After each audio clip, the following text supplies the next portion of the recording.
It's so cold! So this car has a drift event Saturday, and it is in dire need of some love because the only prep I really did for this car last event was a nut and bolt check on my suspension. Not even an oil change, and that's like minimalistic. Like that should really be done every other event, and I've been slacking on it.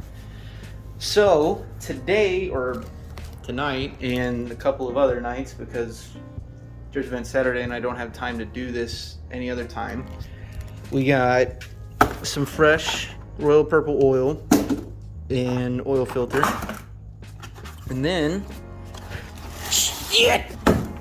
we got some ATF, because this car has never had any of its fluids changed in the time that I've owned it, which is 3 years and a fuck ton of drift events, other than oil and just recently the rear diff. So transmission fluid, power steering, oh, and brakes, because I did the front brake lines, so at least I have brake fluid. But for all my Ford guys out there, your power steering and transmission fluid is this. So just automatic transmission fluid for a manual transmission car. Doesn't make sense, but it's whatever. And I've also been having, like, not really overheating problems, but it runs too hot for my personal taste. Like, it gets right up to the midline whenever this car used to run just a little bit below it.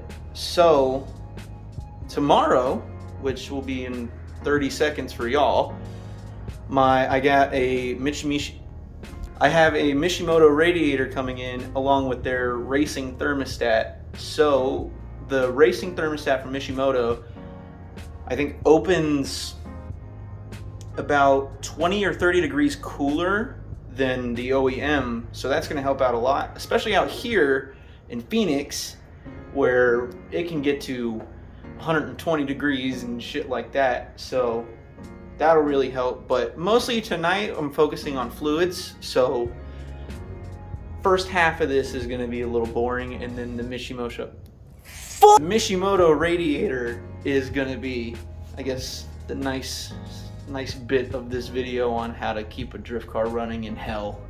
So, and a nut and bolt check. Always, if you're into drifting and you don't do nut and bolt checks before events, you're fucking stupid. So oil is drained.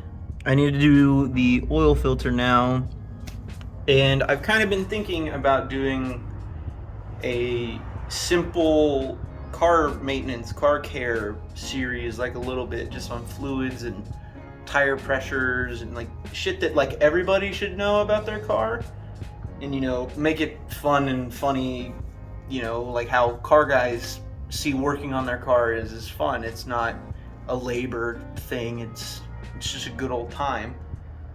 So tell me if y'all want that, or like how to drive manual series, or, you know, I'm a YouTuber now, so I have to have that stereotypical how to drive manual video in there somewhere. Right, Hannah? Yeah. So basically just got done with the oil change, filling it up right now.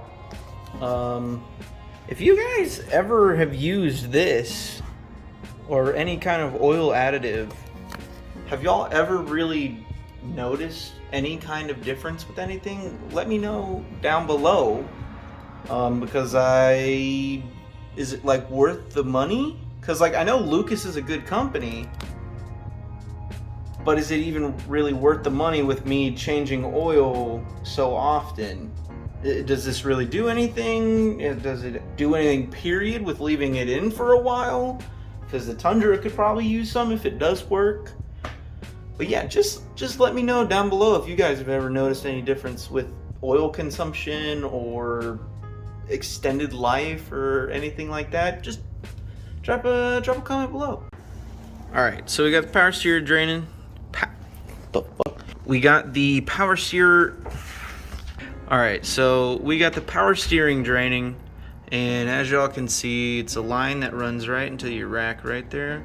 Look at that fresh new oil filter. Anyway, line runs right into your rack. We got it draining. Whenever I'm about to turn the wheels to just pump the fluid all out.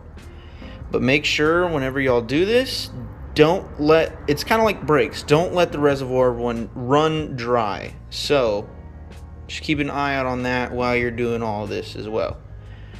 But it actually doesn't look as bad as I thought it was going to. So, plus side. Alrighty, so it's Friday, drift event's tomorrow. I didn't do shit yesterday. My radiator didn't show up, but my thermostat did. So that's cool. Not gonna put that on. So I just want to show y'all basically what I do whenever it comes to like nut and bolt checks and getting the car ready for trailer mode. So obviously on this side, got the VSKFs on both sides, but whenever those are on, the car's too wide for renting or rental U-Haul trailer. So what we have to do is throw these on the front. They're just some stock bullet wheels. And that's about it. I want to start using, oh, here's a new reveal of half of the Mustang's new wheels. Got some Auto Hans. These are rears. They're 18 by 10.5 instead of 17 by 10.5. 18 by 10.5 plus 15 instead of -7. So they should be sucked in a good little bit, which is perfect for loading it up on the trailer because even the rear is like a little sketchy to load up sometimes. And they're cheap wheels, and I don't care if I really curb those. I care if I curb my VSKFs. Basically how to keep a drift car alive is simple, easy maintenance, and giving a shit. That's about it. So obviously, first thing to do is take off the tire. No shit. Next thing, since it's a Mustang and everything's super simple, the main things I focus on whenever I do my nut and bolt checks is mostly suspension. I check the top strut bolts. I check, obviously, the bottom strut bolts. Check my tire rod ends, ball joints, which this one is still in because we welded it. Brake caliper bolts, and I have a problem on my car since the VSKFs are so wide and I put these extended brake lines on. It started to eat through that outer coating. So I just wrapped it up with electrical tape, and this time I'm doing duct tape and some more bolts. Obviously you want to check his lower control arm bolts and your Heim locks. Fucking excuse me.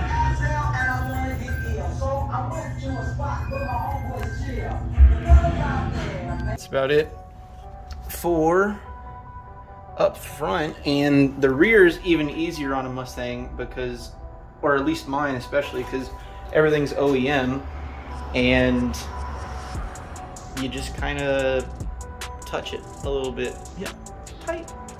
Senator Bud. Everything's tight, everything's nice. Got some new duct tape on there instead of electrical tape, so maybe that'll hold a little bit better. Probably not, because car. Now we gotta throw the other bullet wheel on and move on to nut and bolt checking the rear, which means I have to get the rear up, which insert clip of me complaining about jacking up my low S car. I made a list, I just can't remember what else I have to do now. I would like to wash the Tundra tonight. And obviously start the car, get the power steering fluid. Oh yeah, I got done with the power steering flush. But we had some DoorDash drama happen Wednesday night, so we kind of just stopped working on the Mustang. Thursday was a shitty day, but obviously still drinking, still partying. Yeah. Fun video, right? Crazy cool stuff. I know, it's interesting.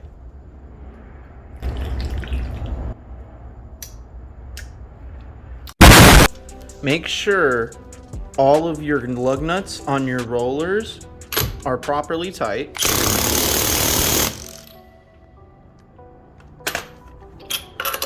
And make sure you install them in a circle fashion.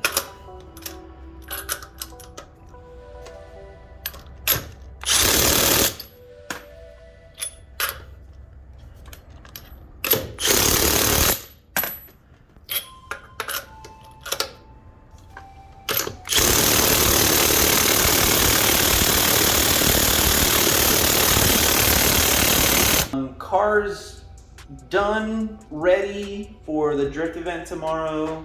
The Tundra really isn't. Mostly just like cleaning it out and stuff like that. Nothing like mechanical issues on the Tundra.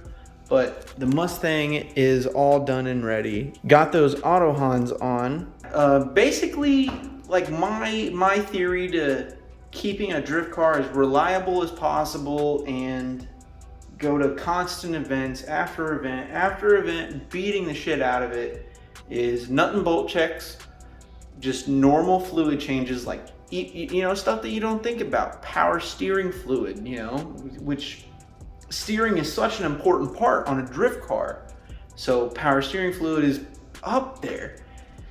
Transmission fluid, which I didn't do. Oil changes is another thing. You got your car at high RPMs constantly with drifting, so obviously oil changes are a big thing, and especially with this car because this is a fully built motor. That's the main thing is to getting track time, is just take care of your car in like the littlest of ways, and your car will love the out of you. I think that's about it for this video. Just a little teaser or whatever it is to, or how I prep my car for drift events. Yeah, guys, you know, if you actually watched this video and stuck around to the end, just like the last one, I appreciate you so much. And thank you guys so much for liking, commenting, subscribing. Don't forget to do all those. Click the fucking bell, whatever YouTubers say nowadays. And consider subscribing if you haven't already, if this is your first time watching. It really does mean the world to me, just like the last one. I'll catch you guys in the next one. It's drifting, so it'll be an actual interesting video. See you guys. Psych!